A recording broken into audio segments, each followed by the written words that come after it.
Set pieces. It's Farrell on it again. Deep one around the basket. Quinn scored. There is the breakthrough goal. It's Andrew Quinn. The underdogs bare their teeth and show their fight in this cup final. Drogheda United strike first. Welcome to the We Are the Drogs podcast, the Drogheda United fans podcast, proudly sponsored by the Coffee Box. Hello and welcome to the We Are the Drogs podcast, episode number 17. Joined by Richie. How are you, Richie? Oh, good, Graves. Yeah, all is good. Good. Life off the pitch is good. Brilliant, isn't it? No, just no drama, nothing to talk about. Nice, leisurely summer's day. So Owen Boger is boycotting this week because of all that's gone on. He said he just couldn't handle it, so we'll have to do all his talking for him. Yeah, I actually seen him getting on the 101X bus up to FAI headquarters this morning. Big dropping flag around his neck, so a load of smoke bombs in the hand. He's gonna do a maxi. Try and burn the Christmas tree. Oh, yeah.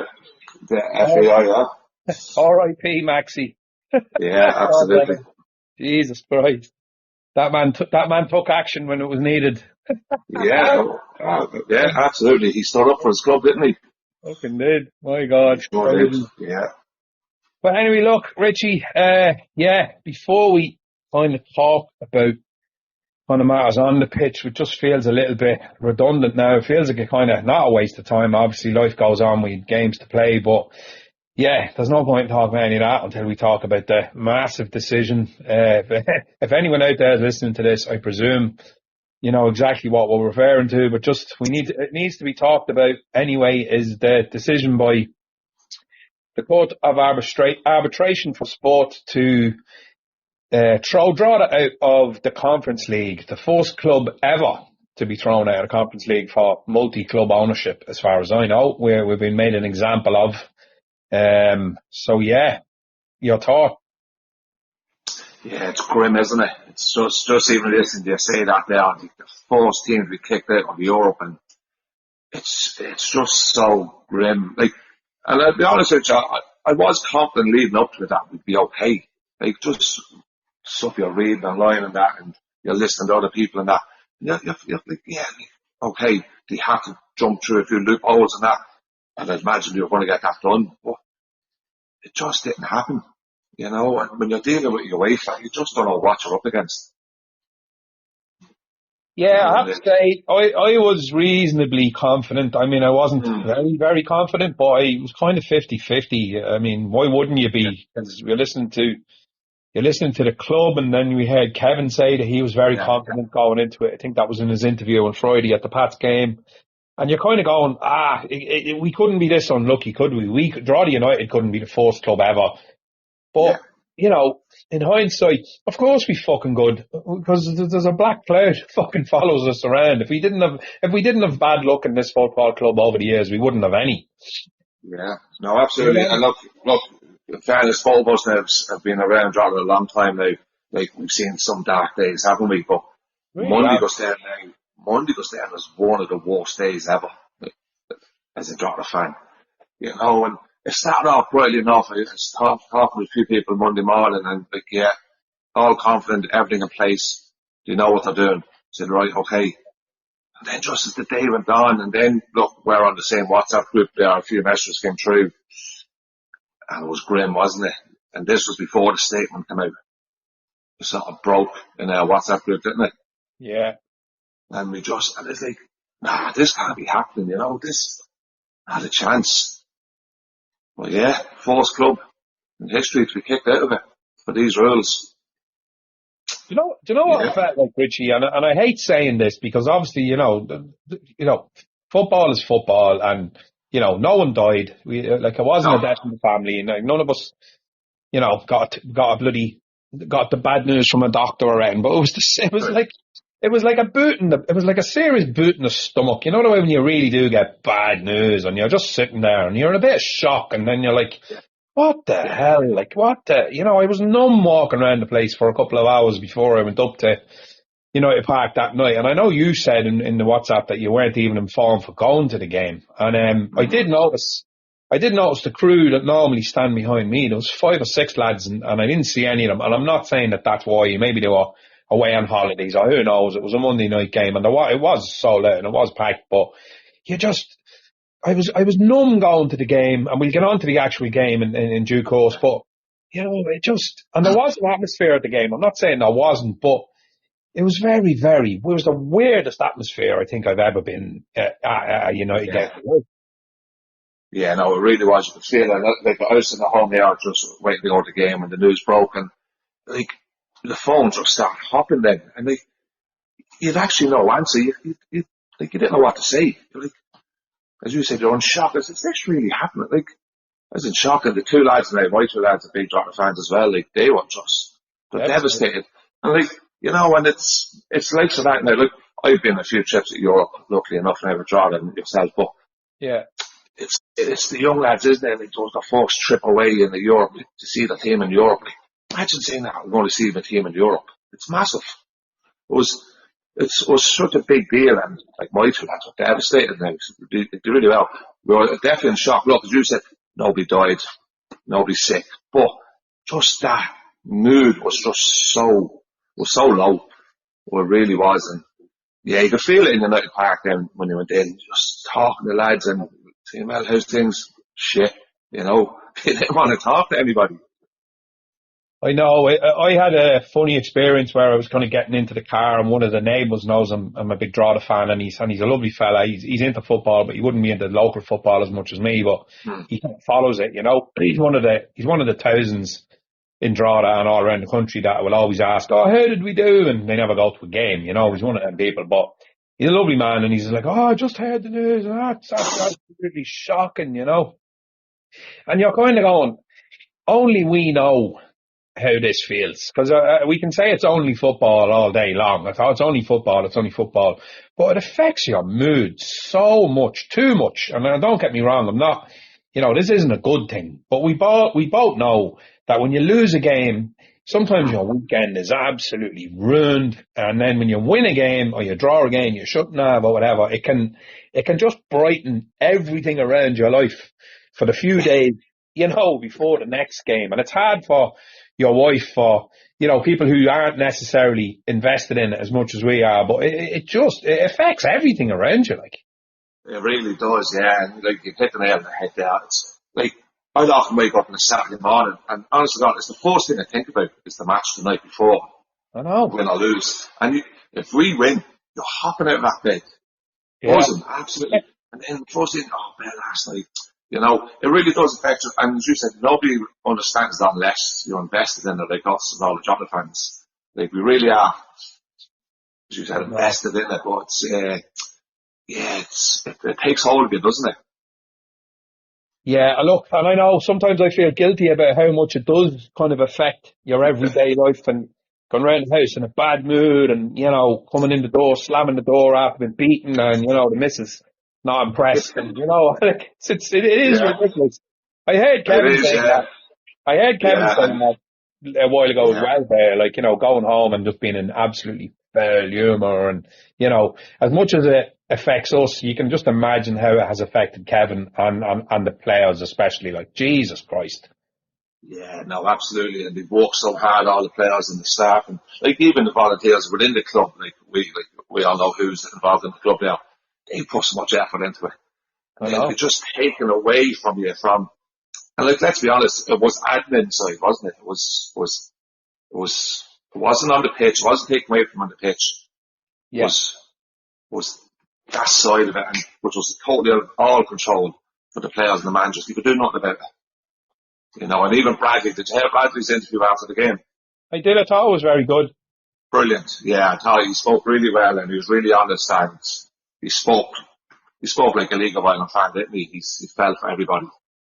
He did, and there was a nice embrace between him and Kevin on the pitch and all that, and you could see that Franzo really, I mean, he like, regardless of what we might have said about him over the last while, like, he played here, he played for us in Europe, and, I'm sure he still has a soft spot for the football club. We gave him his chance when he came back from England, and, only for us.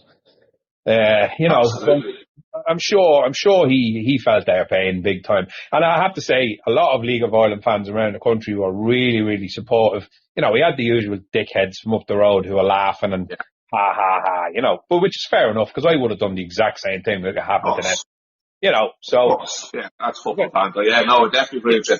There was a lot, you've seen the Pats fans, Shells fans, Rovers fans, genuine comments on Facebook. And a lad who's genuine with his comment, they really feel for fans, really feel for the players, And look, it does affect the League of Ireland. It's not just us, it's going to hit teams going forward in the League of Ireland.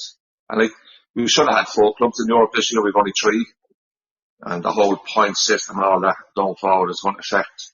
So, yeah, look, it was a bad day for the League of Ireland as well.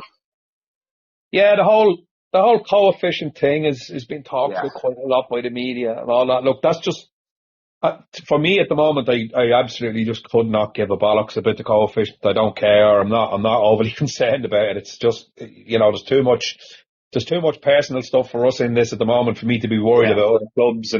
But it was a kind of a double whammy when you hear the next day then that Rovers will go in.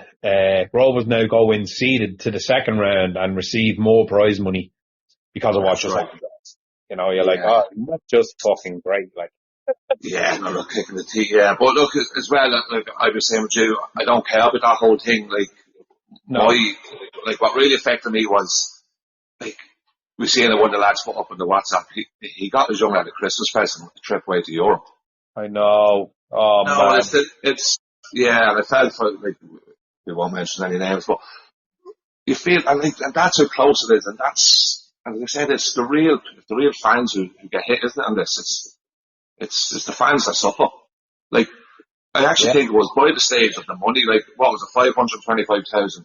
They got to the stage, I don't even think they cared about the money anymore. They just had to get there or get us playing in Europe. Yeah, I agree with you. And I mean, from a personal point of view, we can't help think about it in personal terms because it affects us all. Like, you know what I mean? I was kind of saving up my few bob and throwing money into me Revolut at a little Drogs Euro trip, and I was just waiting to book the annual leave off and. Not planning another European trip, say, with the missus or another holiday for, these few months because I wanted to go away and do the Drogs thing. And I thought, right, well, I'll hang on because we might, if we're lucky enough to win a round, we might get 2 trips away. And so you're trying to juggle all this shit. And then all of a sudden it's just bang, snatched away from you. None of this is happening. So that's my sort of, I'm preoccupied with all that, so I'm not overly kind of dwelling on the fact that's affecting the rest of the league. Yeah, boo-hoo. I don't actually care whether it affects Rovers, Pats or Shells or Derry next year. However, even if we could qualify for Europe next year, this is going to affect us. Because the coefficient down this year, you know what I mean? So, but I don't care. I really don't care at the moment. Maybe I will in a couple of months when I've calmed down a bit, but I'm not overly bothered about that. No, absolutely. I know I was the same myself. The 4 of us here, we were all planning. I was planning summer holidays around the trip, and I know there was a couple standing beside me at the game the other night, said the exact same. They didn't book any holidays yet this year because they're waiting to see what drop they got in Europe. So there was a lot of people in that situation. And as I said, it's the fans that get hit, it's the fans that miss out. And the players and managers, of course. Were you going to bring the kids, Richie? Yeah, the 4 of us are going, the wife and all is coming with us, yeah. Christ. Yeah, there was a good few of us, and obviously Martin there and his young lad Harry and Sean and coming, and there was actually 12 of us who was planning it all together and going. 12 as well? Yeah, so, today would have been the day we would have been booking it as well. Well, yeah, I know the draw was here, we might have known exactly, but we had a good fair idea. But, yeah.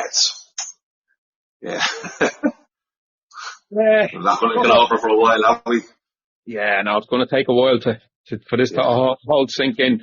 Right, just for the benefit of anyone listening who doesn't know, Drogheda United just literally in the last maybe half an hour, 45 minutes have released a statement from Ben Boycott. It's an open letter. So I'm just going to read out a little bit of that, Richie. Yeah, open. I think it's worth reading. Need to find me spectacles. On your age now, buddy. I know, yeah. Fucking hell. So, right, an open letter from Ben Boycott.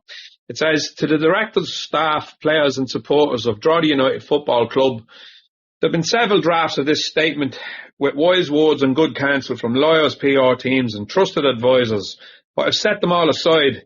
This one is just from me. Monday was one of the most frustrating days of my professional career. The split decision by the Court of Arbitration for Sport to uphold UEFA's ban on Drogheda United's participation in the 2025-26 UEFA Conference League was a devastating blow and one which I disagree with. It concluded a months-long all-hands effort involving countless hours of work by people who care deeply about this club. So, goes on to say, let me say first, I absolutely respect UEFA's aim to uphold sporting integrity in European competitions, but I believe strongly that the way this year's rule changes around multi-club ownership were introduced and enforced has unintended negative consequences to that goal. I believe that the process has lacked consistency, clarity and fairness, and Drogheda United is paying the price. So then he goes on to say what happened. Now this is the bit I find really interesting, and I'm sure a lot of people do as well. So he says, what happened? There is and will be much talk about a missed deadline. I submit to you that the truth is much more nuanced and complicated than DUFC failing to file some paperwork on time. The issue at hand is that, according to UEFA, Travella should have taken meaningful steps to fully separate from Drogheda United through a share sale or transfer of control in February. Now that's a very interesting point. We'll come back to that one. So it says, or transfer of control in February, months before there was any certainty that Silkeborg IF would qualify for Europe and in the midst of major off-field transitions for Drogheda. That was a busy and critical time for this club. We were transitioning to full-time football. We were securing a new long-term training ground. Okay, he's obviously talking about Rathout. I wasn't aware that was going to be a long-term training ground. I thought we were going to go back to Diffie in the summer. But anyway, that's neither here nor there. We were preparing for a brand new League of Ireland season and completing important and significant stadium upgrades, such as the 12th man lounge. Silkeborg were in and around the middle of the table in Denmark while we were doing all this work at DUFC. Over 3 months before, Silkeborg would ultimately become the final team to qualify for Europe. Right. Over 3 months before. I'm not sure what that means. I don't understand that. But anyway, the core regulatory issue hinges on the assessment date used by UEFA and the club financial control body to evaluate the eligibility of clubs in multi-club ownerships. In all previous seasons, this date fell in June, after domestic seasons had concluded. So this is important now, yeah? That timing gave clubs and groups the opportunity to react to final standings and take necessary steps. So here we go with the major sort of crux of the issue. This year, for the first time ever, that date was moved up to March the 1st. Notification of this common change was shared in one piece of communication, a circular letter which UEFA sent to national associations in October 2024. So, after that, the full rules for 2025-26 season, including the new assessment date, were not fully adopted until February 26, 2025, just 2 days before the new assessment date took effect, and it appears were not made public available until March the 1st. Okay, so it was changed from June the 1st to March the 1st. I believe that this very limited communication around a significant rule change created a meaningful blind spot. It appears that other multi-club organisations, groups, were proactively contacted by UEFA in December and January regarding these rule changes. So he's trying to say that, other multi-club operations were contacted and let know about this in December and January, and we weren't. Yeah, that's exactly what he's saying. Because we're small fry and we're not fucking Man City and Lyon and Man United and, Red Bull, this, that and the other. Okay, so just to read on, I'll get to the end of it quick. So it appears that other MCO groups were proactively contacted by UEFA in December and January regarding these rule changes. Further, it seems that some of those that were contacted and began taking steps before this deadline were given time to implement structures after the deadline. We were not ever contacted directly, and Drogheda was not afforded the same flexibility. Oh man, regardless of how it happened, the reality is that larger and more resourced clubs have had much more information and opportunity than DUFC did. That's a system that puts clubs and groups like ours at a disadvantage. Worse still, historical precedent gave us every reason to believe that we would have a path to resolve any concerns post-assessment date. In recent years, multiple clubs have enacted share transfers, blind trust structures and other remedies after the assessment date. Those precedents shaped our expectations and we acted accordingly. The moment it became clear to us that this cycle would be different months ago. At this point, we engaged directly with UEFA. Over those months, we offered multiple remedies, a share transfer back to the Drogheda United Members Club. That's really interesting. Placement of shares into an Irish trust, a participation in a UK-based UEFA-approved templatised blind trust structure. We were turned away at every step. The end result is that the Court of Arbitration for Sport has now ruled on a 2-to-1 split. Also interesting that UEFA was within its rights to enforce the rule this way. Perhaps this is the case, but it remains the fact that the UFC faced a severe disadvantage relative to other clubs. I won't read the rest. He goes on to say about moving forward that this isn't going to hinder the club. He seems to say that they'll make up the shortfall, Travella will make up the shortfall and that all plans will go ahead, and he's meeting with the players and Kevin and all that in the next few days, and that it's just a setback and that the future remains bright. Day-to-day operations are unaffected.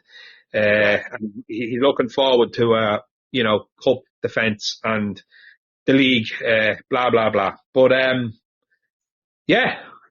what do you think of that? Yeah, look, there's a lot in it, isn't there? There's a lot there in that statement. But, look, and I don't want to get away from the point and always, it's your way for this, exactly like that. Look, at the end of the day, it is Drogheda, it is Travella. Somebody let the ball drop. Now, the big one for me is the dates being moved, which made that lines from what he's saying. Like, it all seems to relate to this time frame, isn't it? They didn't have enough time to get everything done in time. And then everything that they did come back to the UEFA was rejected and said no. So, and then when they heard them saying that other clubs got extensions to a deadline. Now, I know everybody's saying, right, rules are rules, and that's fair enough. And you have to have rules, especially when you're dealing with fucking big clubs that around Europe. They probably bully you if the rules aren't there. But the Forest situation, the Palace situation, the Drogheda, they are three separate situations. That's fair enough. But they got extension deadlines to fix it, and they were given time to fix it. Why wasn't Drogheda given time to fix it? I'll put it right. Again, right, I'm not fully aware of the situations of them two clubs. There's been no clarification on the Crystal Palace thing up to yet, has there? No. That still hasn't been decided as yet. Right. So if they, realistically, if they don't get fucked out as well, we can really, really feel hard done by here. Yeah. Oh, absolutely. And then when they say that other clubs were contacted and made aware of this circular email, why wasn't Drogheda contacted? Is it a case of don't worry about the small lads, let's look after the big boys? Right, well, a couple of things have come up over the last couple of days. There's one person online saying that from Twitter, which I'm not on, but he used to be on the board of directors with Bohemian Football Club, and he maintains that these circulars are sent out and that the FAI never contact clubs directly about these circulars, that all clubs are aware that circulars go out and it's up to each individual football club to keep informed about these decisions and not the FAI. And then the FAI have come out and basically said, yesterday they released a statement. I should have had it to hand just to be able to read a bit of it, but I don't. Basically, they were sort of relinquishing all responsibility, saying this has nothing to do with us. this is fully on Drogheda United, which doesn't surprise me with the FAI. It wouldn't surprise anyone. No, it doesn't. Like, and let's be honest, and let's call it straight away. The FA don't give a shit about the League of Ireland. They don't. No. They don't care. And like, I'll argue that case with anybody. They don't give a shit about the League of Ireland. It's all about the national team for them. And I bet you if there was a case of national team and emails are circulating, emails were made, they would have been on top of it if it had to come to an international game or whatever it was. But, no, look, FA don't care. Both of us know that. But, yeah, as I said, somebody let the ball drop here, Gregson. Like, I don't know where it went wrong. Like, it's just hard to put your finger on it, isn't it? You know, it's a lot of they did this and they did that and you should have done this and we should have done that and we didn't know this and they said we should have known this. You know, it's a lot of back and forward, isn't it? Right, just to sort of play devil's advocate a little bit here, right? In defence of boycott and drugs, right? Because we can't separate the two things because we can't keep. There's a lot of people out there that are kind of putting a big sort of like a separation between Travella, Drogheda United Football Club. It's the same thing at this point. They are the owners of the football club, so we can say both. Yeah, it is. So we have to start saying we because we fucked up as a football club. Yes. If somebody changes the rules, Richie, and you go ahead and do something that you didn't know you're not supposed to do because you weren't informed about the change of the rule, is the onus on you? You should have known.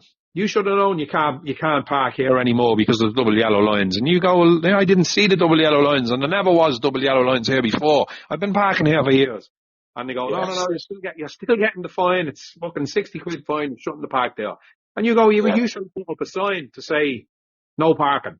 I know that, it's a cruel analogy. But if you don't know about a rule change, how are you supposed to do anything about it? And is the onus on you to find out about the rule change? So obviously, two people in Cass thought the onus was on Drogheda United to find out about the rule change, but one person thought it wasn't because we were defeated 2-1. We lost 2-1. Yeah, absolutely, yeah. But then you were about the double yellow lines, and somebody moved them double yellow lines, didn't they? And, if you parked your car there and all of a sudden somebody came and painted two double yellow lines where you were parked. Yeah. It's like, there you go, there's a fine for you. Yeah, I know look, I think there's blame on both sides, in fairness. Yeah. Listen, Joanne the other day on LMFM, she was brilliant on it. She was a great interview. She said, look, there's no way you're ever said, we're not hiding from this, we're putting our hands up to this as well. Oh, did she? This is on the club too, it's just on us as well. But that's good. That's good to hear, Richie, because I couldn't find the interview. I've gone looking for it several times to listen to it. I can't find it. She said they weren't hiding away from that. They're putting their hands up here as well. But boys, the goalposts were moved. And like it's not a matter of just saying, right, wrap up this deadline. Right, you've got 24 hours to change it. These things probably take a few months, to change stuff around, and it's just not a matter of right. Let's send an email and change, and it's done in 24 hours. It probably took I think that's really gone with the time frame. Was a blind spot there, and they didn't get everything done in time. Yeah, which was the end result, I suppose. Right, look, I mean, we're not here to come up with, answers, and we're not here to. Well, I was going to say we're not here to blame anyone. We kind of are here to blame somebody because somebody's at fault for this. And Benjamin Boycott is just in that statement that I read out at great length is more or less accepting responsibility for it. And he says in the statement, it will not happen again. So there's a lot more here that we could go down a rabbit hole and we could be here for 3 hours talking about this. He obviously, is very, very confident going forward that if we do qualify for Europe again this year, next year, the year after, whatever it might be, that they can sort this shit out. Now, it looks to me like UEFA are kind of finally kind of putting their foot down and saying, right, multi-club ownership, we don't want multi-club ownership in the game, and if you're part of a multi-club ownership model, some of your clubs are going to suffer. Now, we know that there's loopholes and there's ways of getting away with putting things into a blind trust, what he just read out there. So this, to me, it's a farce, really. It's basically saying, if you are part of a massive multi-club ownership thing like Manchester City and whoever else they own, that we know that there's billions behind these, and they've got like some of the most amazing, high-paid lawyers in the UK and Europe and from wherever else in the world, that them boys are going to be able to find a way around this every single time. I'm not too confident going forward that even if we do qualify for Europe and we finish, just behind Silkeborg in the league, because that's what happened. Silkeborg finished 7th, we finished 9th, and that's what this is riding on. Could you imagine if this had happened to Silkeborg? They didn't want Travella anywhere near that football club. They paid 23 million euro to buy an 80% stake in Silkeborg. Silkeborg have qualified for the UEFA Conference League 3 times in the last 5 years, as far as I know. They won the cup. Like, they're a big club as far as, not in, European football, but, in comparison to League of Ireland, they're a big football club with a big stadium. They did not want Silkeborg anywhere near them. Can you imagine, just for hypothetical, if this had happened to them, if we had finished 7th or 6th and they finished 7th, can you imagine the outcry? Yeah, there'd be riots over there, I'd say. Well, all this as well was back. All this multi-club ownership was back. It was UEFA created this. There was a stage at one point where somebody said, I want to buy a couple of clubs. We're going to have a multi-club ownership. And UEFA allowed it. So they've created this, if you know what I mean, by allowing it to happen, by allowing people to go and buy so many clubs. And now all of a sudden they're saying, well, we don't want it to happen. You're not allowed to have it. At one point, do you know what I mean, what I'm trying to say? Somebody came and said, well, I want to buy another club. And UEFA allowed it. Because it's happened already. We're not the force owners to have multi-clubs. No. Of course not. So, UEFA have created this at one stage. And now all of a sudden, they're saying, well, no, you can't have it. And it's us that's paying the price. But I think going forward, what happens now, I think the UEFA send a list of do's and don'ts, like to drop them out, and say, look, going forward, you can do this, you can do that. You can't do this. You have this in place. So I think that's why he's saying this won't happen again. Right. So I think that's what happens there, just talking to one or two people going forward. So it won't happen again. It shouldn't happen again. Shouldn't happen again, but never say never. Throw this out there as well, Richie. I know there can be a conflict of interest somewhere along the line, okay? Drogheda United and Silkeborg were never going to end up in the fucking UEFA Conference League final playing each other, or the quarter-final, or the semi-final. It was never going to happen. No. If we were drawn to play against each other, I can see UEFA kind of going, oh, hold on a minute, this is a bit weird, the CEO or somebody on both boards. Silkeborg are a completely and utterly separate entity to us. Walsall and Drogheda United have a lot of commonalities. You know what I mean? There's a director of football in Walsall that has a hand in us as well. We've got loan players, Alicia Owie, Evan Weir, Dougie James Taylor. We know all that. So there is some sort of them. We played a friendly. There is some sort of relationship there, like it or load it. But Silkeborg, they don't know who we are. We don't know who they are. I've seen a few of them come on to, social media recently and being very kind of cool about the whole thing and saying, lads, we're really sorry about this, you know what I mean? You deserve your place in Europe and all that. But there's no love between the two football clubs whatsoever. So what the hell? If we had a drawn whoever we were going to draw and we didn't draw Silkeborg, what difference does it make the two clubs playing in competition? Yeah, look, in fairness, I don't think common sense comes into it with UEFA. No. I just don't think they deal with common sense, really. It's one of them, alright. You can see it as well, some City and that, and even Chelsea do it. They tend to have a team over to play with their parent clubs, and they're making them stronger by doing that. That's not something that's going to happen with Drogheda and Silkeborg. No. We're not going to send over 6 players to make them stronger, or they're not going to send us 6 players to make us stronger. No. It's not going to happen, is it? So. Yeah, as I said, common sense just really doesn't come into it with UEFA. No, it doesn't. Look, just maybe just kind of move on from, right, it has happened. We know now where we are. We can, if my auntie had balls, she'd be my uncle and all that. We're out of it now, right? But let's just kind of deal with the repercussions of actually being out of this thing. So before boycott statement earlier on, I was kind of jotting a few things down. So, we're after losing out on 525,000. It's over €500,000 to a club in League of Ireland, which is absolutely massive, massive money. And if we get through around, kind of talking, you could be up into the €700,000. That's nearly $750,000. We're also after spending what is being described as a six-figure sum. So you're talking 100 grand or over. Even the three boys that went over to the CAS hearing the other day also had their flights booked for today to go back over, and you presume they had hotels and flights and everything booked. So you're going into the multiples again. Money adds up, especially in this league. No team can afford to be throwing around, that any money really. Any money that we lose is a tragedy.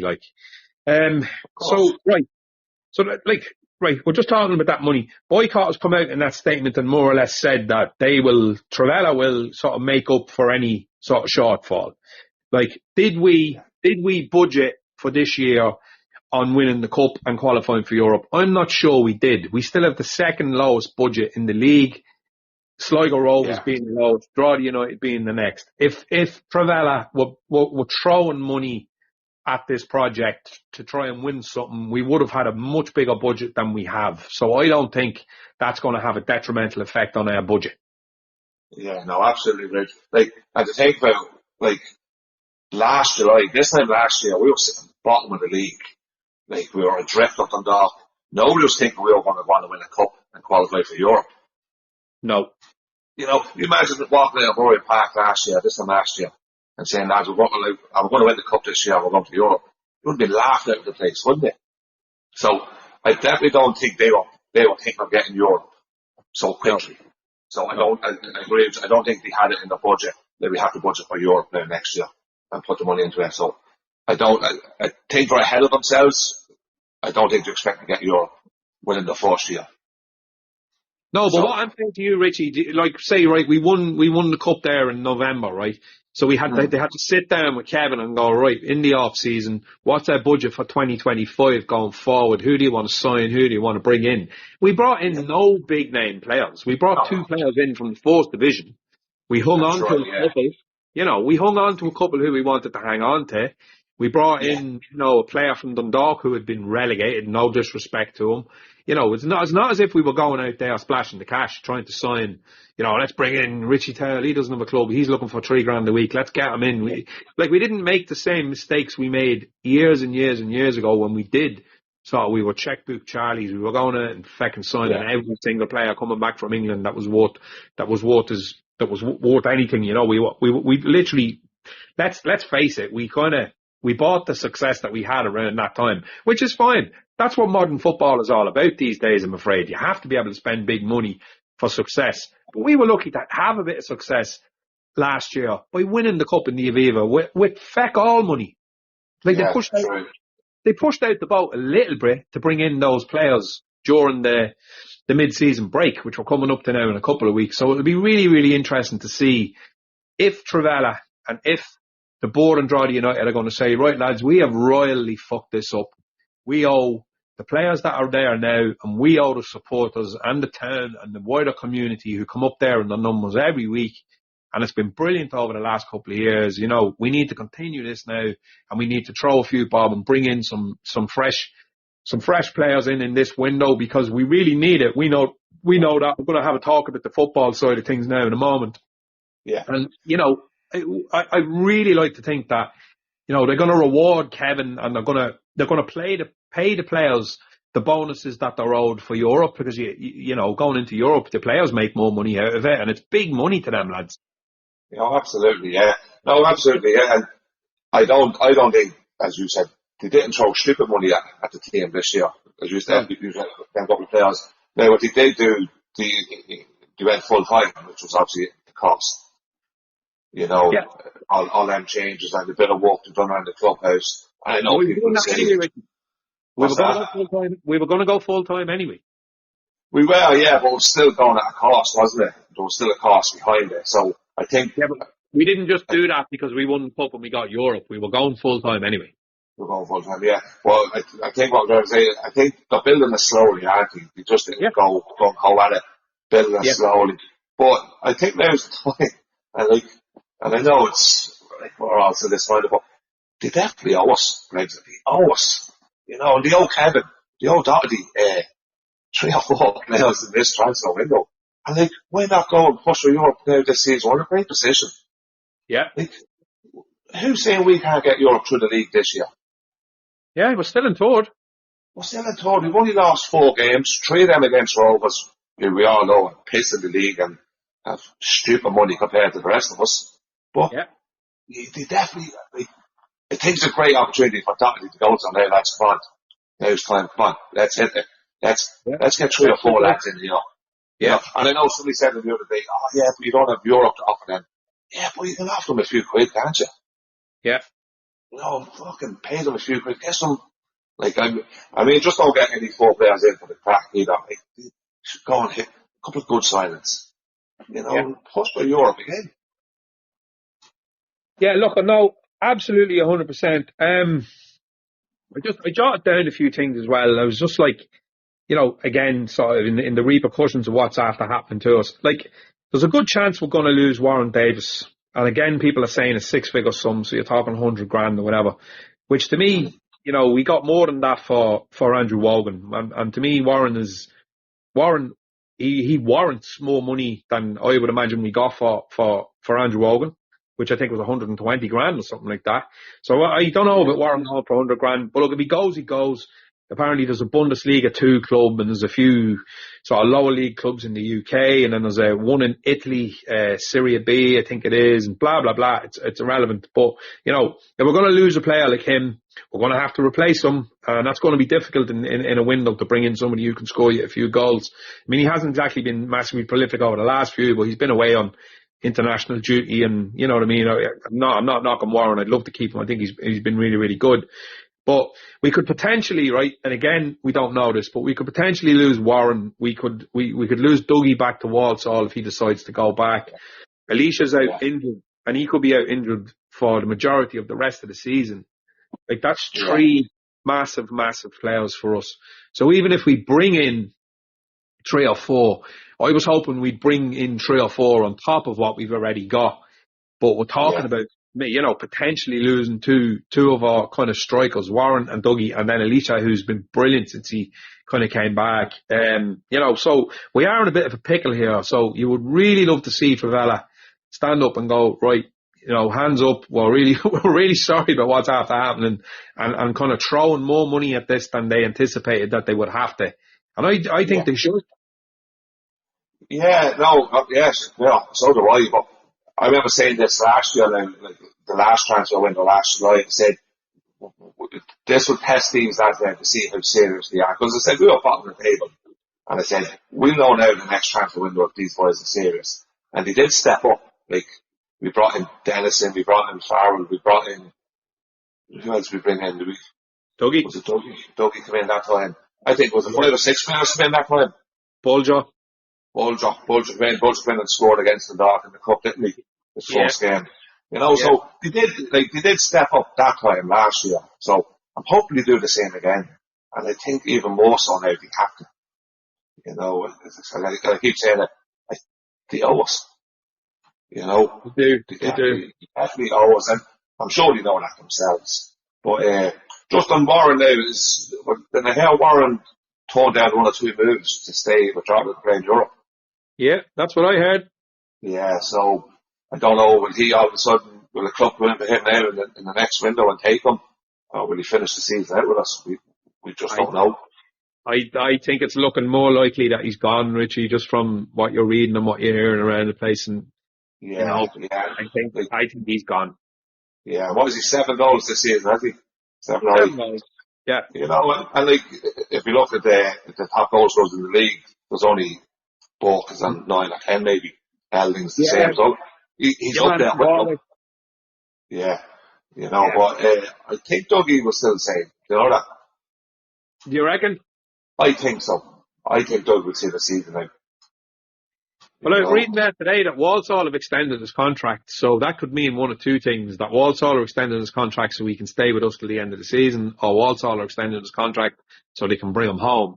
And you're wondering, from his point of view, does he want to stay here for another, like, what, you got the rest of, so you July, August, September, October, you know, another 4 months, and then he'll go back to the UK kind of, you know, a few months late of their season, but he can't play until the January window because obviously you can't play for two clubs in one season.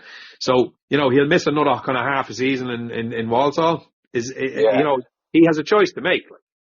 He does. Well, also, the Walsall manager doesn't seem to want him. Like, he could have brought him back already. Like, yeah. He's the same manager now. What has changed? Yeah. Like, all of a sudden he's going to say, oh yeah, I want Dougie now. You know, that's just my way of thinking of it. But look, we just don't know. And the other thing, Rich, I mean, does he have a choice to make? Because, like, if we want him, like, the director of football over there is involved in us as well.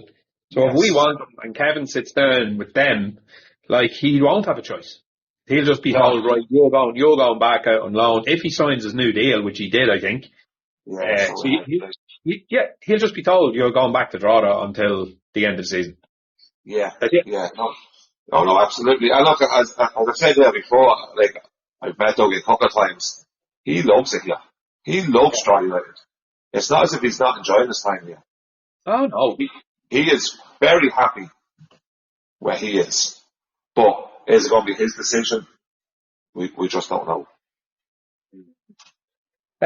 Just right on that, like the morale. You know, what's the morale? Obviously, short term, it's going to be fairly depressing to be around the place. Like, you know, you could feel there was an air of sort of resilience in the air the other night playing Rovers at home. We were just after getting the word that all this has happened, and you could feel there was a sort of steely determination around the place. You know, fuck the world, it's us against the world type of vibe. And you know, we go and score after a few minutes with Cooper, a great header, and you know. Yeah, again, we'll briefly talk about the game because I don't think there's much point talking about it too much. But you know, it was like there was definitely a kind of a, you know, digging the heels in here. You know, we're not going to go down with a fight kind of thing, and then we end up losing the game. That's neither here or now. But you'd be looking at, you know, this game now. Well, the dust has settled, and people are kind of wondering who are we bringing in, who are we not bringing in. There's definitely an air of uncertainty with us, and I'm sure some of the players are probably feeling that kind of weird vibe. There's kind of a bit of a limbo at the moment. So I'd be a little bit worried going into this game on Friday against Sligo as to how we're going to react. No, look, I definitely thought, like, I thought the players reacted well tonight. Like, they were well up for it. Yeah. There was no doubt, and I think Donny's a great man at that. I think Donny's a great man manager. He'd have them hopping in that dressing room before the game coming out. But yeah, look, it's as the dust settles as well on it. I think it could change your attitude to it, you know, and you just don't know how they're going to react. But I've no doubt in this group of players. They never shy away from anything. They leave everything on the pitch, and I can't see anything else from them Friday night.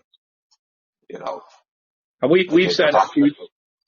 Sorry, Richard. We've said it numerous times on this podcast that we, you know, Kevin and Dara sign players with personalities that are going to fit in that dressing room. That they're not just coming in there, no big time Charlies and no dickheads. And it really feels like that.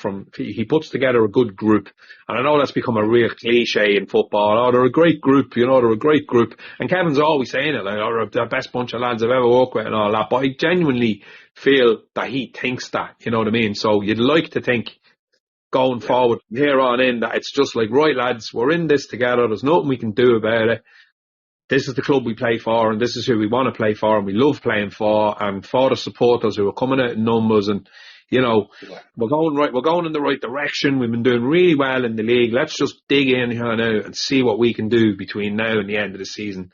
I mean, that's the only way they can think. If any players' heads drop because of what just happened, right, lads, out the door, I'm afraid. I'm sorry, shit happens. That's Yeah. just the way Oh, it yeah. is. Yeah, no, absolutely. And even heard that in his interview, he said, look at the fans here, like, tonight, just after the Rovers game. He said, just look at them, like, they're just right behind us from word go, and you could hear it in his voice, he goes, we're doing it for the fans. As you said, he does put a group of players together, no big time Charlies. And we know there's a few of them around the league, and we know what club they're in. They probably damn tools, knowing that they were playing in Europe, and looking for a move away. But I don't think this group of players are like that. I actually think we take on. Yeah, You you mentioned Kevin's interview there, Richie. I mean, it was heartbreaking. It was hard to watch. The man looked like he was close to tears, and I couldn't blame him. Like, you know what I mean? I was nearly close to bloody tears watching it. Yeah, no, and he cares about the club and he cares about the fans and the team. He's not just there to pick up a paycheck. Oh no, my God, no. And there is some managers out there, and there is players, as we already mentioned, there just picking up paychecks, but not Doherty. And that's every game, Greg's. He's fit to be tired every game, isn't he? I wouldn't say he sleeps when he goes home. No, Jimmy, he said it before in previous interviews, and I kind of alluded to it earlier. Like, when we do lose, he said he's a very, very difficult man to be around. I'm sure most managers are in every bloody league in the world at every level, you know what I mean? Because if it makes us sick to the stomach and ruins your weekend, it definitely fucking ruins his, Yeah, and you can hear it in his voice, and you see him in his interviews, his head is bubbling, he's red raw, like, he's fit to be tied, But, and I love that. I love a manager like that. He's on the sideline. He's not one of these managers that sits in the dugout and lets the game pass him through. He's kicking every ball. He's arguing every decision, doesn't he? Massively, Richie, massively. Look, we're gonna move on from this, because I know we've been talking about this now for the guts of an hour. But just how do you feel that this is going to affect the relationship? We've talked about the players and talked about Kevin and the backroom staff and all that. But is it gonna spoil the relationship with the fans in any way with Travella after all this? Look, you'll always get lads out there, and you'll always look for something, a negative. You'll always look for something to put down. I don't think so. I think genuine fans still believe, look, it's the right. We're in a better place now than we were 12 months ago, and that's because of the new owners. So me personally, no, I'm fine with them. No, and look, I think we even mentioned this last week before the decision was even made. There was people, Travella out and get rid of Travella, and can we get rid of Travella? And it's no disrespect to any person listening, but if you've been supporting this football club for a long time, you're not like Travella owned the football club, lads. There's no Travella out. There's none of this. You can't vote them out. The only way they're out is that they walk away, and they ain't walking away from anything by the looks of this. They're after spending an arm and a leg trying to sort of rectify a mistake that they made. Like, they are here for the long haul. I would imagine things change in football. We all know that. We've heard things from different owners around the league. Our neighbours up the road had owners in, and they were there for the long haul, and that didn't last very long. But I think anyone calling for, and it might just be knee-jerk reactions from people who are a bit emotional and all, you know what I mean? And I'm not saying that all of them knee-jerk reactions were from people who've just been on board for the last couple of years. I don't care how long you've been supporting Drogheda United. If you're there 35 years or 40 years, or you're there one season or two seasons or whatever, you're a supporter. It doesn't matter how long you've been there. Oh. That's what I loved about the League of Ireland. When I first went along, all I got was, how's things? You know what I mean? I never got, what are you doing here? That's not what we're like. We welcome everybody to come up to a game, regardless of how new a supporter you are. But I would imagine that a lot of the people that I heard saying that online were new enough supporters who've only been there during the kind of relative good times over the last few years, when we were filling the ground, lucky, not probably playing great, but we weren't being battered at home, and all the home games have been good for a few years now. If some of them lads had been here before Clancy came in, they might be And, you know, some of the bad days that we've all had, you know what I mean? They might be thinking, they might not be thinking in those terms, you know what I mean? Because we know what side our bread is buttered on now. And I'm not saying Travella are the answer or that I like this multi-club model. I've said it numerous times on here. I don't like it. And I don't like having to be being owned by American billionaires. None of that sits right with me. But we are where we are. We'd be bottom of the fourth division, playing against Kerry and Athlone and probably losing because they seem to have better seats than what we would have if that was the case. Because we had no money and we had no prospects. Do you know what I mean? No, we were definitely heading the wrong way. And look, and we're not naive either. We know Travella are a business and they're in to make money. But the only way they're going to make money if Drogheda is successful.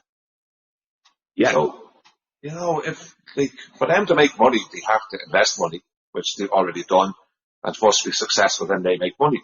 So, you know, they're not coming in and just not doing anything.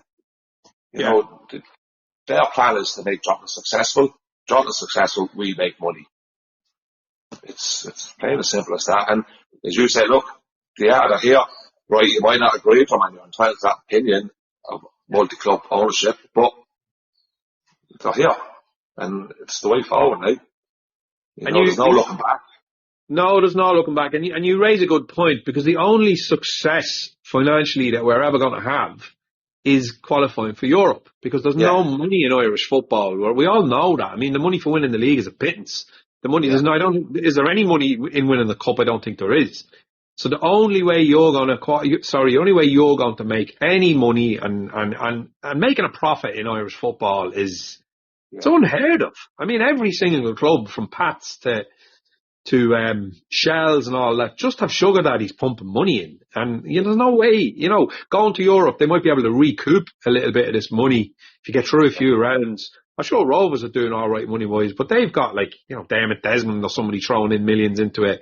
And then they've got a massive members club and people from all over the world throw money towards Rovers. You know what I mean? We have no possibility of getting to that point. You know what I mean? Even if we tried tomorrow to say, right, Travella, we don't want you anymore. You can head off. We're going to become a members club. So what? At most, if every single person who went to a game, you'd have 2,000 members. Should have half of my kids. You know what I mean? We just haven't got that in place. Sligo Rovers have been doing it for years and years. Bows have been doing it for years and years. We needed somebody to come in. We trusted Conor Hoy and Joanna and whoever was there. They're the people who busted their ass to make this happen. Yeah. And Travella was the best thing that they could come up with, because there was obviously other offers on the table, which we heard about at the time, that they didn't deem to be worthy offers. This was the offer that they went with, and we all voted it in. As a members club, we said, let's go for this. We weren't given much of a choice now, I'll say that, because it was doom or gloom. It was like boom or bust. It was like, lads, if we don't take this, we're in trouble. But we took it. We accepted it. And now we're just going to have to, suck it up and move on. And bad blood's going to have to go away. And I'd say even on Friday night, if we go and win the game Friday night, it'll go a long way to kind of easing the tension. Yeah, no, absolutely. Yeah, and just on about the members there, I think only one person voted no. Yeah, I think you're right. That was a strong. But look, I think this fellow group are looking at the potential of Drogheda as a town as well. It's a massive population of Drogheda. Oh yeah. And fingers crossed now, and I know in the statement they mentioned now with the stadium that we go, and I think the original plans is something like 4,000 to begin with. Imagine we could go now and hit them numbers, 4,000 every home match. Oh yeah, I agree. That's good money. That's good money. That's what I suppose they'll have 4,000 or 5,000 at a match, and that's why they have money to spend as well. And I know you're not always guaranteed Europe every year, so you can't count on that. Well, if you could hit a tag of 4,000 people at a home match, which I think is doable, do you? I agree, because if you have a stadium fit for purpose, and you could let in probably 800 Shells fans, Bows fans, Pats fans, Rovers fans, you're talking about getting, over 3,000 home fans, 3,200 home fans, and then 700 or 800 away fans. I mean, they all them Dublin clubs bring them kind of numbers to Tala. And I mean, we're not a million miles away, and if we had a decent stadium here in Drogheda, I'd say we'd get those kind of numbers. Absolutely. And I know a Bows fan there, and he can't get tickets for away matches. He said, we've been down and Drogheda all the time. He said, we can't get a ticket. I think the Bows fans that travel out to Drogheda are all season ticket holders. They're all members. You know, but look, that's a great point. Rovers would bring 1,000 to Drogheda. Yeah. Pats would, Bows would, if the tickets were available, if the seats were available. Shells would. Yeah, they want the Dublin clubs. We're half an hour away from Dublin. Craptown would as well if they come back up. There's no doubt about it. They'd bring a big, massive crowd if we had the capacity. Absolutely, yeah. And you know what? It's probably as close for Shells to travel to Drogheda as it is for Shells to travel up to Tala on a Friday evening. So as the crow flies, I mean, it is further, obviously, but it's a handy spin up the M1, just bang there, you know. So, go back to the point, there is great potential there, even the town itself. We're a big population, we're a big football town. You know, I know the GA is a strong hold in Ireland, but in Drogheda, it's football. You know, as a town. Yeah. So we have massive potential, and 4,000, it's doable. You know, so fingers crossed that's the route they're going. I'm not the opinion that it's very doable. I'd stretch it to, you know, just build it initially for 5,000 with the plans to expand it going down the years, because who knows what's going to happen in 10 or 15 years if this league keeps going in the right way. I mean, this is the biggest town in the country. It's the biggest population outside of Dublin, Waterford, Limerick, Kerry. You know what I mean? And it's just getting bigger and bigger and bigger, because where I live now is pretty much where the stadium is going to be down this end of town, out near the Northern Cross route. And the amount of houses down the Newfoundland Road at the moment, I mean, it's just, and they're after, part of the Northern Cross route, the second phase, builders after getting, there's plan permission that's been approved for another, I think it's another 250, 350 houses out there. So it's just going to keep getting bigger and bigger and bigger. It's not going to get smaller. So definitely. No. But look, Richie, I think we've talked for a long time. I don't want to dwell on the games, but just very quickly, a very, very, very good performance in Pats on Friday night, where I think we deserved that draw. A really solid. Ryan Brennan, I thought, was absolutely brilliant. Dougie had a few chances. Dennison saved the penalty. Yeah. Very, very positive away performance against another bloody 0-0 draw with Pats. 3 in a row now. Yeah, I'd say that's sick of us, Andy. And just laugh. If you've been into the Pats and they're like sick of drawing the book. Mate, we play to our strengths. We know what we do. We know what Pats can do. They were the home team. It was up to them to beat us. They couldn't beat us. I thought John were brilliant. Right? I was talking to you at half time there. You said that was a great half. We were brilliant. Yeah. We really were. And you know what? We could have won it. Yeah, no, we had chances. Dougie had 2 great chances. Yeah, I thought we could have won it. I thought Brennan was brilliant again. You know, I just our finishing at the minute is just not on, is it? We're creating a chance, but we're not putting it away. Yeah, agreed. I thought, as I said to you at the game, I thought that 45 minutes was, we started brilliantly. They came into it. Obviously they're going to have their moments, and that to me was one of our best 45 minute performances away from home in the first half that we've had all season. I thought we were absolutely class. We never looked under much pressure. Just to talk about the incident, and I know I've looked at it a few times now, and Dougie's penalty, to me that was even soft. Like, Dougie was running, and your man seemed to be just kind of going in from the side. Like, you know, if that happens elsewhere on the pitch, sometimes you wouldn't even get a free kick for it. No. Am I being naive here? Yeah, probably, yeah. Look, in fairness, we're probably looking at it from a drop point of view, and listening back to the highlights, watch back the highlights there today as well again. And Johnny Mack, of course. Johnny Mack's a big Pats fan. But blatant referee. Correct decision. Yeah. But it was soft. As you said, if that happens out in the middle of the pitch, some referees will say, play on, up you get. Yeah, get up. Wave on, yeah. Yeah, wave it on. And it's not as if you come in and creamed them in a tackle, or, you know, your man was running through on goal and he tipped them. He didn't. Like, players come together. Like, not every foul is a free kick. If you know, I'm not saying not every coming together is a free kick. No, and you're right, and that looked like an absolute coming together of 2 players. It was just happened to be just at the edge of the area, and I think bloody Johnny Mack, and even your man who commentates in the Pats games gets on my tits. So he does. They're so biased. And I have to say, I don't think your man who comments on the Drogheda United games at home is that way. He's not. Your man David Cullinan. Is that his name?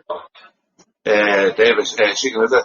David Sheehan, yeah, David Cullinan, somebody on the Drogheda United Facebook group. David Sheehan, I don't think he has a bias. Obviously he's a local fella and he works for LMFM, but it doesn't come across the way it comes across for Bows and Shells and, I don't think Rovers have it as much, to be honest. They're definitely Rovers heads, but I think the Drogheda commentator was one of the, I actually want them to be more partisan at times. I want them to kind of big us up, you know what I mean?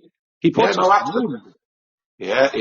And I think when we played away in Derry, they called them in to do it. Something happened with the commentators up in Derry, and they asked him to do it. So he is thought of. But it's going back to the penalty decision. As I said, well up from the Drogheda point of view, it is soft. Let's be honest. It was, Richie. And the other one, and this, again, we say it every week, it really winds me up. Why can't they do extended highlights, lads? The highlights are 3.5 minutes long. Show all the other incidents. These are important to supporters and important to neutrals as well. There was an incident where Warren Davis, I was actually just coming out of the toilet and I was literally stood in line with the linesman, and Warren Davis was pushed over in the Pats box. I don't care, right? There mightn't have been an awful lot in it. The same the way there wasn't an awful lot in it in the other box for them getting a penalty. But the player had 2 hands on Warren's back and pushed them over. So you find it, why? It was probably more of a penalty for us, wasn't it? Than their penalty. I don't know, man. It's annoying. Yeah, it is. And as you said then about the highlights, I was watching the back there, I didn't hear the highlights. And the way they edited it, the 2 boys were actually talking about an incident, but they didn't show it. Sort of the way you could hear them talking about the end of it, but it actually didn't show it. I know. And I was like, what the fuck? Why didn't we show that? I know. Yeah, it's very amateur. I think the crowd who does the highlights apparently are in the UK, and they're under pressure to try and get them up as quick as they can. I'd rather they waited an hour. What's the difference between getting them up on YouTube 20 minutes after the game or an hour after the game? And even on a Monday night game, there's only 2 games on. They could spend a bit of time with them and do a decent highlights package that lasts, say, 15 minutes for both games. But show incidents. They show some stupid chances, and they always extend the middle of the highlights always extend up to the referee blowing for the halftime whistle. Oh, that's great. Yeah, right? I know, yeah. No, you know what I mean? Yeah, no, absolutely. Well, just as well, a shout out to the Drogheda fans the other night in Chicago. Brilliant. Looked fabulous now. As I said, watching it again today. Brilliant. Class. Yeah. Really, really good. Yeah. And again, look, we leave the Pats game there. It was a great point, and hopefully, come the end of the season, it will turn out to be a great point because let's face it, we're kind of go. These are one of our rivals to try and get European football where we are at the moment. And it was a really good point away from home. The Rovers game, look, full of emotion. As we said earlier on, there's no point in going over and over again. It was a very intense sort of atmosphere at the beginning of the game. We go 1-0 up through an absolutely class header from George Cooper, who we haven't seen an awful lot of, but I have to say I thought he did really, really well the other night. Yeah, played really well. Super header, great ball into the box. Just rose literally above everybody and just bang. Look, it's what you want your centre half to do. Brilliant, brilliant goal. And it was exactly what we needed, wasn't it? Was it 3 minutes in? Yeah. There's no keeper keeping that out, man. It was absolutely just a savage, And then look, the elephant in the room. We can't avoid this one either. The free kick.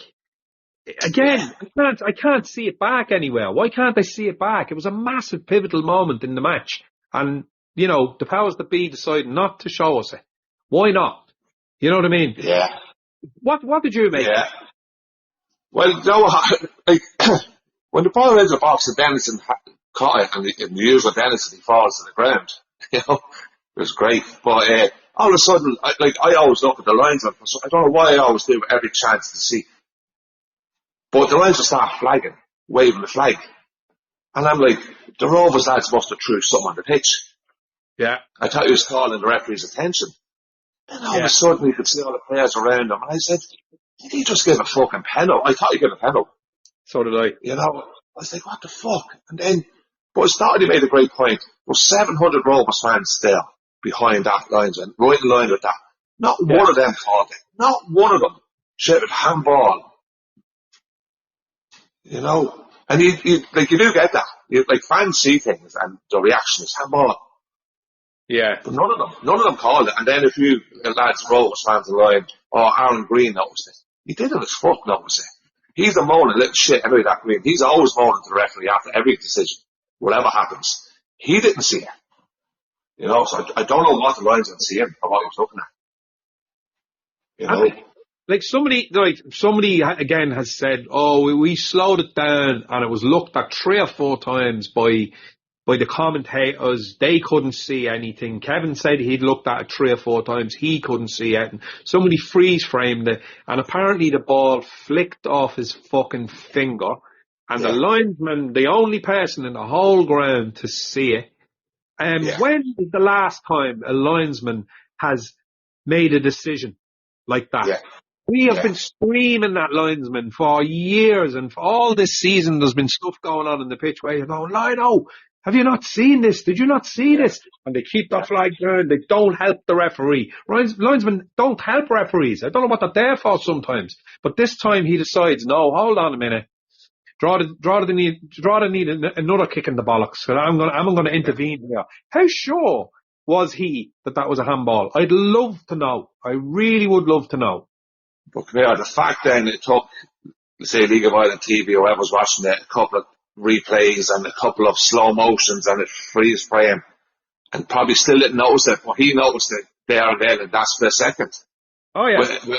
With a load of players in front from him as well. Like, come on. Like, was he feeling the pressure from the Rovers fan on that side? I don't know, Richie, but to me it was an absolutely outrageous decision, because I'm not, like, I mean, unless the guy has 20/20 vision, how he's seen it, I really do not know. So if that's if that's the level of officiating going forward, brilliant. That's brilliant, right? If it was a free kick and you've seen it, Lionel, we will expect that from all linesmen and referees going forward in our remaining games in this league and cup. We need you now to step up to that level, because that was unbelievable officiating from you. Have you seen that? You know what I mean? Yeah. Oh, absolutely, yeah. But, look, and as Dottie said, Rovers don't need any help to beat us. They beat us 3 times already this year. They don't need any help to beat any team in the league. No. But the referee, like, on the lines with the hand on that. Now, look, it was a great free kick, and some say Dennison should have saved it, but look, Buck has that in his bag. He's capable of that. He's done that for his whole career. But don't be giving him the helping hand. Don't be giving him a free kick the edge of the box for something so minimum. You know, it was so frustrating. And the Rovers win out. Now, again, Aaron Green onside or offside? Am I alone here in thinking that there was a distinct possibility that he was offside, or did Harper Bailey play him on? Everyone stepped out except him, because he was only on the pitch. I felt for him. And you're kind of going, for fuck's sake, lads. You know what I mean? It was a great little through ball. I think it was Mandreo put the ball, kind of slipped it through, and you know, it was a good goal. Don't get me wrong, but I mean, was there a possibility it was offside? Could you see?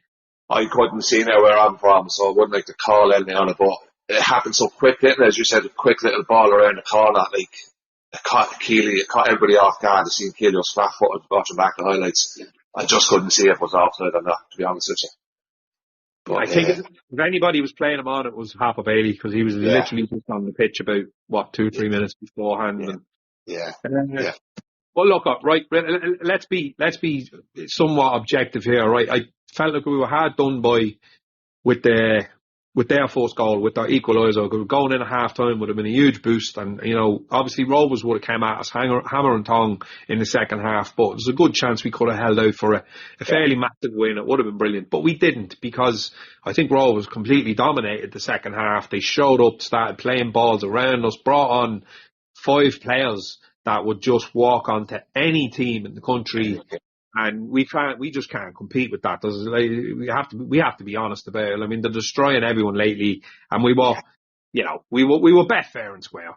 We were, and we've definitely no complaints. And like, just even the number of the subs there. They brought on Jack Bowen, Danny Mandrew, Danny Grant, and the young Noonan chap, the young lad, probably the hottest young player in the league at the minute. Yeah. Like, they walk into any team in this league. Yeah. But like, not even that. You're bringing on 4 quality players, but 4 fresh players as well. We're probably light as well, with fitness-wise and that, what lads we're bringing in and that. But, no, come here, Rove's the only team we haven't laid a glove on this year, in fairness. Like, we've lost 4 games, 3 of them was against Rovers. Yeah, very, very, very true, Richie. And you just hit on something there as well, which is important, probably just to very, very briefly touch on the game at home on Friday to Sligo Rovers. We are down bodies. Owen Lamb, what was the crack there? Was he injured or did he get rested? Or I didn't hear. I didn't hear anyway. The injury-wise, I'm just hoping he was being rested with Sligo and Cork coming up next 2 games, which are bigger games than last Friday or than last Monday. So I'm hoping he was. Just now, look, Kieran Cruz is brilliant. Like, I had no issues with Kieran Cruz coming in there. I think he's a fabulous player. No, I do. But just, you want options. You want to be able to make. Yeah, no, I really do. Because Balger was there again the other night, all tracks suited up, but he's still not in the squad. Alicia Aoui seems to be sort of out of it for the long term. We don't know. Yeah. So look, we are down bodies. These are going to be tough games. Sligo and Cork. Yeah, no, definitely. Yeah, just go back to Bulger. Bulger is injured. I was talking to him. He got injured in Derry. Yeah, he's injured. Yeah. Does he know when he'll be back though? He was hoping to be back last week. He was telling me, but he obviously didn't make it. So fingers crossed he should be back this week. Right. But yeah, look, 2 massive games coming up, 2 big ones. Yeah, huge. I'm not saying they're going to make or break anything, but it's really important. Take one at a time. We go into Friday. We're playing against the second bottom team because Sligo went out in 9th because they bet. Yeah. They put Cork City in after Cork City were bet by Bowes. So Sligo bet one. Yeah. So look, Friday night, it's a must win at home. We can't be losing to Sligo. We've beaten them twice already this year. 1-7-0 and last year and 3-0, and you know what I mean. We've a good record against them in United Park over the last while, so fingers crossed for a positive result on Friday, and then we move on to Monday. Turner's Cross is always difficult, but they've been bet left, right, and centre as well. Apparently, they were very, very poor against Bowes. Yeah, absolutely. Yeah. No, and look, as you said, you don't want to get too carried away either, get ahead of yourself. But yeah, they're 2 winnable games. Yeah, you really are. They're 2 winnable games. And what are we on 31 points at the minute? I haven't looked at the table, Richie. I'm not sure. I think it's 31. We're in forward. Yeah. Yeah, so I know a few lads will be looking at that magic number of 40 points, so it'll be a big step towards that, fingers crossed. All right, look, man. Yeah. Go on, sorry, I was just saying, I think we've probably, we dragged the arse out of this one for a fair bit. But there's a lot to talk about, let's face it. Yeah, there was a lot, and in fairness, that statement just came as well, just before we were about to do this, didn't it? Yeah, just literally before it, yeah. Never a dull moment with the Super Drogs these days. Yeah, no, I was talking to Lucy last week as well at the Pats game just before it. She goes, I may listen to the podcast on my next long drive and say it'd be a bit to talk about. I said, yeah, most likely. Right. Brilliant. Right, Richie, I'll talk to you next week, man. Have a good one. Yeah, no bother, Greg. Talk soon. All right. Cheers now. Good luck. Good luck. Catch up the shore too before you're leaving.